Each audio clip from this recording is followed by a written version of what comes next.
We try and look at Niagara as if it was a region in, say, France or Italy or something like that. So figuring out what grows best here and then incorporating that into our menu.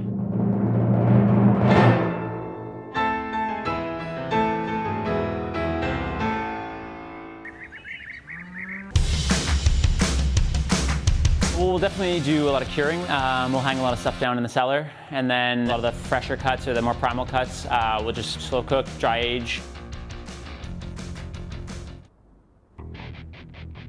Working with Deirdre, who does all our gardening and foraging. Very often she'll be coming in the door with something either that we've never heard of before, something that we've used before but in a different form. And at this point I would say that there's probably not a single dish that we serve that doesn't have something that Deirdre has physically touched with her hands.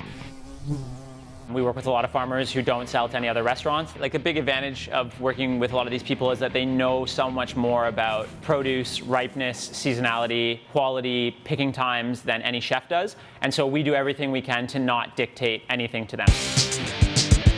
There's definitely a little bit of transition that when we're first meeting these farmers and you know, when we place our first order, it's like, okay, what do you guys have? And they're like, well, what do you want? And it's like, no, but what do you guys have that's good? Or it takes a little while for them to get on board with that. And really what happens with that too is that on, say, Monday, we get an email or a text saying this is what's available this week, this is what we have, this is what we can supply. And then we'll kind of base our menu along that for the week. We are extremely lucky to be associated with Morissette Winery. One, because the wines are fantastic, but I think more importantly because the people have been not only such an inspiration and an influence, but also extremely supportive.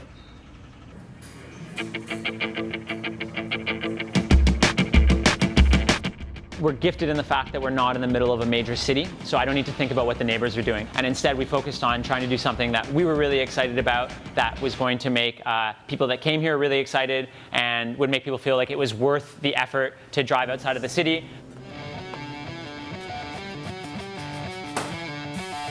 The vibe that we want in the restaurant Morissette is that we want to have, you know, a very elevated experience from the guest perspective. You know, we have a very focused front of house staff.